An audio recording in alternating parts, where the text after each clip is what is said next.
নমস্কার। আজকে মাসিক রাশিফল নিয়ে আলোচনা করব। মাসিক রাশি বলতে মে মাসটা নিয়ে। মে মাসটা আমার 12টা রাশির জন্য কেমন যাবে সেটি আমাদের আলোচনার বিষয়বস্তু। কিন্তু মে মাসটা বলার আগে একটু আপনাদের কাছে বলে রাখি, এই মাসে কতগুলো বড় গ্রহ অর্থাৎ মেজর গ্রহ তার ট্রানজিট হচ্ছে। কোনটা কোনটা? বৃহস্পতি, শুক্র, বুধ, রবি, এই গ্রহগুলো কিন্তু তার ট্রানজিট হবে, এবং মঙ্গল। সুতরাং মঙ্গলের এই যে ট্রানজিট এবং বৃহস্পতির ট্রানজিট, আর চন্দ্র তো কুইক মুভিং প্ল্যানেট প্রত্যেকেই জানেন, এই যে ট্রানজিট এবং কি বৃহস্পতির সবচেয়ে বড় ট্রানজিট। কেন বৃহস্পতি বড় ট্রানজিট কেন বলছি? বৃহস্পতি মেষ রাশি যে বৃষ রাশি যাবে 12 বছর পর, অর্থাৎ বৃষ রাশিতে 12 বছর পর বৃহস্পতি ট্রানজিট হচ্ছে। এর জন্য যে 12 রাশির ক্ষেত্রে কি এফেক্ট হয় সেটা নিয়ে আমি খুব তাড়াতাড়ি প্রোগ্রাম দেবো, যে 12 রাশির ক্ষেত্রে বৃহস্পতির দৃষ্টি পড়াতে কি হবে। তা আজকে বলছি মাসিক রাশিফলে 12 রাশির ক্ষেত্রে কি এফেক্ট হবে। তাহলে তার আগে বলে রাখি যে আপনাদের অনেকের একটা কনফিউশন হচ্ছে যে পার্থক্য যে দেখাতে যে যাব, বা পার্থক্যকে অনলাইনে প্রেডিকশন দিয়ে এতবার করে বলার পর আপনারা বুঝতে পারছেন, আমার ব্যক্তিগত হোয়াটসঅ্যাপে আপনাদের মেসেজ দিচ্ছেন যে আপনি অনলাইনে প্রেডিকশন দিচ্ছেন কিনা। অফকোর্স আমি অনলাইনে প্রেডিকশন দিচ্ছি, কিন্তু সেটা পেয়েবল সিস্টেমে। First point.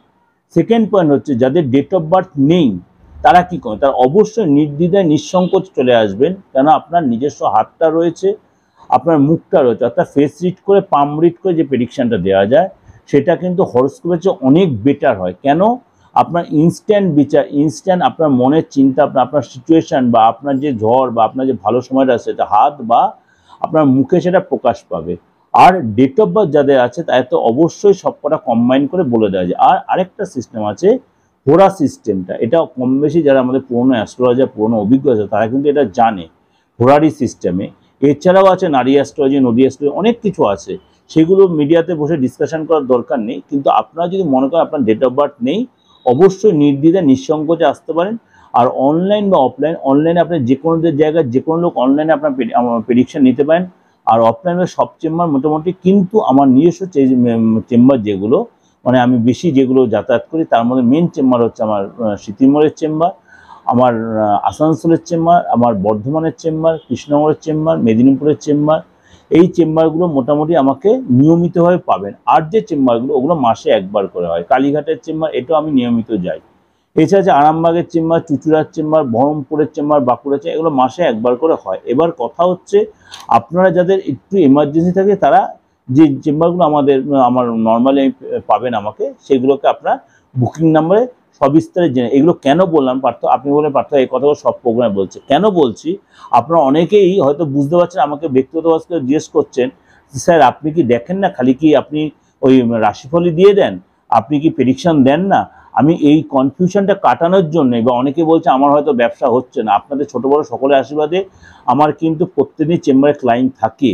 আমি ওই গ্যাদারিং করে লোক বসিয়ে রাখি না, এটা কিন্তু মাথায় রাখবেন। কারণ অনেকে একটা ধারণা হয়ে গেছে আমার হচ্ছে না, যারা আমাদের বুঝতে পারছেন না তার জন্য তাদের কাছেই বলাটা। কেন আমরা কিন্তু এখানে যেটা এসেছি এটা সেবামূলক প্রফেশন, সেবার প্রফেশন দিতে এসেছি বলে শুধু সেবাই করে যাবো তা নয়, নিজেকেও তো সেবা করতে হবে। সবচেয়ে বড় হচ্ছে আত্মের সেবা। এবার আত্মার সেবা না করতে আপনার সেবা আমি করবো কি করে? সবসময় শ্রী রামকৃষ্ণ বলেছেন আগে তুই নিজের সেবা কর, তারপরে তুই অন্যের সেবা করবি। কারণ আত্মার সেবা কখনো যিনি উপবাস থেকে কখন মায়ের পুজো হয় না।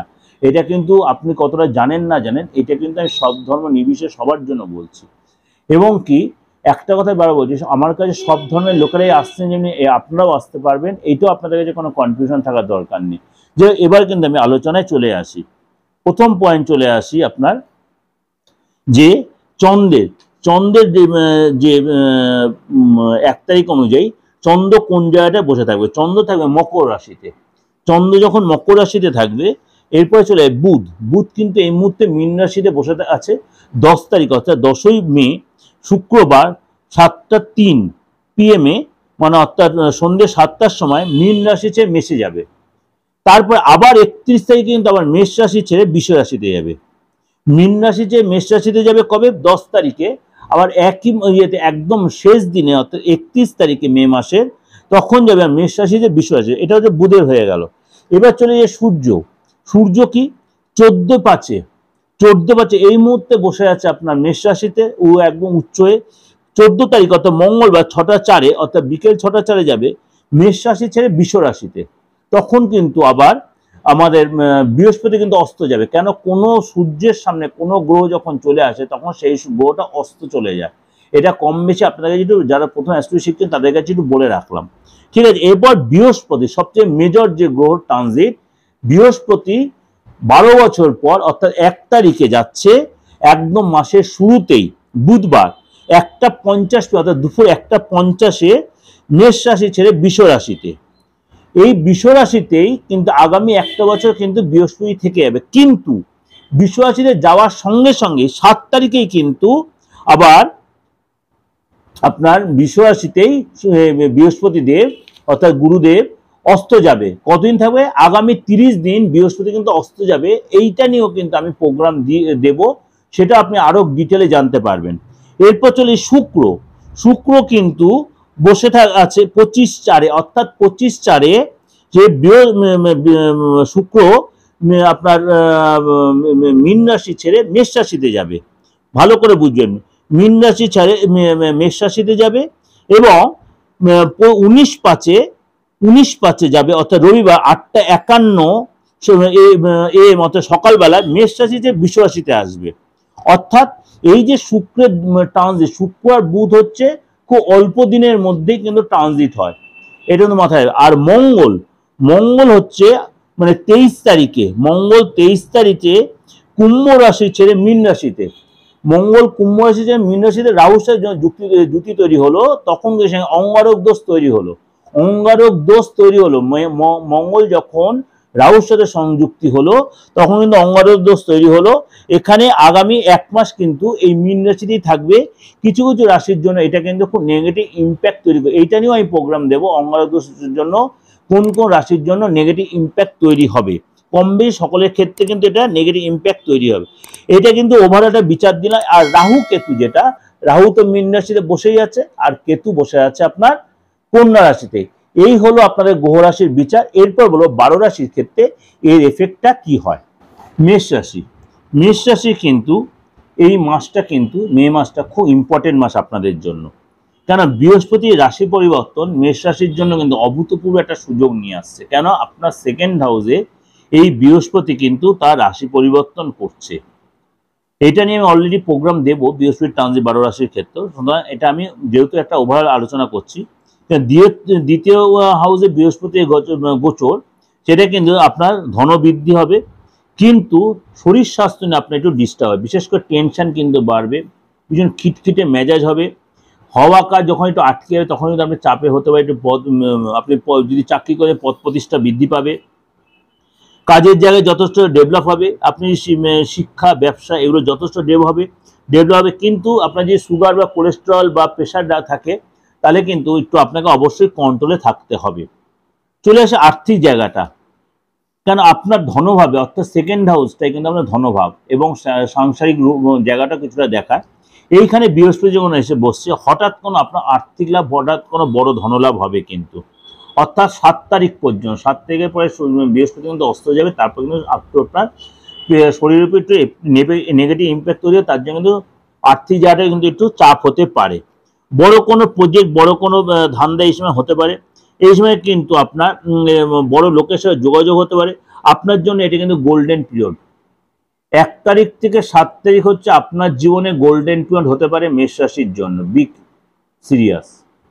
সিরিয়াস, কেননা এই সুযোগটা কিন্তু আপনারা কাজে লাগান। বারবার বললাম এই গোল্ডেন পিরিয়ডটা যে হোক আপনার যেখান থেকে আপনাদের কিন্তু অর্থ আসার একটা জায়গা তৈরি হবেই, মানে ঘুমন্ত ভাগ্য উঠে দাঁড়াবে, এইটা কিন্তু বলে দিলাম এই মেষ রাশির জন্য। কিন্তু 11 তারিখের পর থেকে অর্থাৎ 7-8 তারিখের পর থেকে সময়টা একটু আপনার নেগেটিভ হবে, সুতরাং তারপরে যে আরো 20-22 দিন সেই সময়টা কিন্তু আপনাকে একটু ধৈর্য ধরে থাকতে হবে। তারপর যে সূর্য যখন বৃহস্পতি যখন আবার তার অস্তমিত কাটিয়ে উঠবে, অর্থাৎ লাস্ট 30 দিন কাটিয়ে ওঠার পরে আবার যখন নর্মাল হয়ে যাবে বৃহস্পতি সিচুয়েশন, তখন কিন্তু আপনার সময়টা আবার ফেভারে আসবে, কেবল সেটা সুযোগটা কাজে লাগবে। এই সময় কিন্তু এই যে 11 তারিখ বা 9 তারিখের পর থেকে কিন্তু আপনি কিন্তু এই সময় কোনো টাকা ইনভেস্ট করবেন না, বারবার রিপিটেডলি বলেছি মেষ রাশির জন্য। অর্থাৎ 8-9 তারিখের পর থেকে কোনো জায়গায় টাকা ইনভেস্ট করবেন না, যদি একান্তই করতে হয় ভালো কাউকে কনসাল্ট করে ভালো কাউকে সাজেশন নিয়ে তারপরে এগোবেন, তাহলে কিন্তু টাকাটা লস হয়ে যাবে। বিশেষ করে শেয়ার মার্কেট বা মিউচুয়াল ফান্ড বা এরকম কোনো ব্যাপারে যারা এরকম রিস্কের কাজে টাকা ইনভেস্ট করে লাভ পান, এই সময় কিন্তু আপনাকে একটু সতর্ক হয়ে চলতে হবে। কারোর কোথায় প্রলোভিত হয়ে অর্থ দেবেন না, অর্থ ইনভেস্ট করবেন না, কাউকে ধার দেবেন না, ঠিক আছে? কেননা এই সময় কিন্তু আপনার বৃহস্পতি যেহেতু অস্ত যাচ্ছে সেকেন্ড হাউসে, তার জন্য কিন্তু মেষ রাশির বৃহস্পতি খুব মেজর গ্রহ, এটা কিন্তু যেহেতু অস্ত যাচ্ছে আপনাকে 9 তারিখের থেকে আপ টু 31 অর্থাৎ 30 তারিখ পর্যন্ত আপনাকে একটু কিন্তু সতর্ক থাকতে হবে। মানে 31 তারিখে যখন আবার বুধের ট্রানজিট হবে, শুক্রের ট্রানজিট, তখন কিন্তু আপনার সময়টা অনেকটা বেটার হবে। কিন্তু 9 তারিখ থেকে 31 তারিখ পর্যন্ত আপনাকে কিন্তু অনেক বেশি সতর্ক হয়ে যেতে হবে। চলে আসি শরীর স্বাস্থ্যের ব্যাপারটা। শরীর স্বাস্থ্যের ব্যাপারটা বলে দিই, এই সময় কিন্তু আপনি খাওয়া দাওয়ার ব্যাপারে কন্ট্রোল হবেন, বিশেষ করে 7 তারিখের পরে। 1 তারিখ তো 7 তারিখ আপনারা কিন্তু কোনো অনুষ্ঠানে যেতে পারেন, কোনো রাজনৈতিক সেলিব্রিটির সাথে, রাজনৈতিক কোনো ব্যক্তির সাথে যোগাযোগ হতে পারে, এবং বিশেষ কোনো হেভিওয়েট পার্সনের সাথে কোনো যোগাযোগ হতে পারে। কনফিডেন্স আপনার যথেষ্ট বাড়বে, কিন্তু শরীরটা নিয়ে সচেতন হবেন। বিশেষ করে 8-9 তারিখের পর থেকে কোনো ঠান্ডা লাগতে পারে, অ্যালার্জি হতে পারে, স্কিনের প্রবলেম হতে পারে, পেটের প্রবলেম হতে পারে, এবং এই সময় কিন্তু আপনার গলার প্রবলেম, এই প্রবলেমগুলো কিন্তু হতে পারে। কিন্তু আপনার 10-12 তারিখ পর্যন্ত শরীরটা কিন্তু ভালো থাকবে, তারপর কিন্তু শরীরটা একটু খারাপ হবে আগামী 20-25 দিন। সুতরাং পুরো মাসটা কিন্তু দুটো ভাগে ভাগ করা হলো শরীর ব্যাপারটা, এটা কিন্তু সাবধান। একটু বারবার যদি বুঝতে অসুবিধা, বারবার প্রোগ্রাম শুনবেন তাহলে বুঝতে পারবেন। ফ্যামিলি ব্যাপারটায় চলে আসি, এই সময় কিন্তু বাবা মার সাথে একটু বাদ বিবাদ হতে পারে, বাবা মার শরীরটা নিয়ে ডিস্টার্ব হবে, গুরুজনের শরীরটা ডিস্টার্ব হতে আপনাকে ভুল বুঝতে পারে, গুরুজনেরা আপনাকে ভুল বুঝতে পারে। এবং বিশেষ করে আপনার যদি মা থেকে মাতৃতুল্য কারোর শরীরটা নিয়ে ডিস্টার্ব হতে পারে, এই জন্য আপনি খুব অস্থিরতায় ভুগতে পারেন। চলে আসি, আপনি যদি স্টুডেন্ট হন, অবশ্যই এই সময় কিন্তু বাবা মার মনের ইচ্ছা পূরণ হবে, এবং বাবা মার সাথে আপনার সম্পর্কটা কিন্তু, আপনি স্টুডেন্ট যদি বাবা মার সাথে আপনার সম্পর্ক ভালো হবে। আপনি এই সময় সরকারি কোনো লাভ পাবেন, এবং সরকারি কোনো জায়গাতে সুযোগ সুবিধা অর্জন করতে হবে। বাবা মার থেকে এই সময় সম্পত্তি লাভও হবে, বাবা মার থেকে এই সময় কিন্তু সম্পত্তি লাভও হবে।